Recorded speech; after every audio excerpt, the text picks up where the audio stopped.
ইসরায়েলে গত কয়েক বছরে গাজা যুদ্ধের আগে ইসরায়েলের বাৎসরিক যে বাজেট ঘাটতি তার পরিমাণ ছিল $8 বিলিয়ন। 2023 সালে যখন গাজাকে আক্রমণ করলো সেই বছরে এই ঘাটতি বেড়ে গিয়ে দাঁড়ালো $21 বিলিয়ন।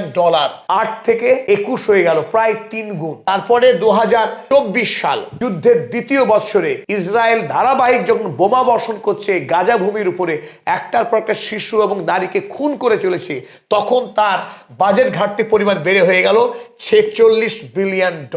অন্যদিকে আমরা দেখব যে ইসরায়েল রাষ্ট্র যুদ্ধের আগে প্রতি বছর তারা বাৎসরিক $9.5 বিলিয়ন করে, 2023 সালে তারা $9.5 বিলিয়ন করে ঋণের সুদ গুনত। সেই সুদ বেড়ে 2024 সালে $13 বিলিয়ন হয়ে যায়, যেটা প্রায় বিপজ্জনক সূচক। তারপরে 2025 সালে এসে সেটা দাঁড়িয়েছে $46 বিলিয়ন।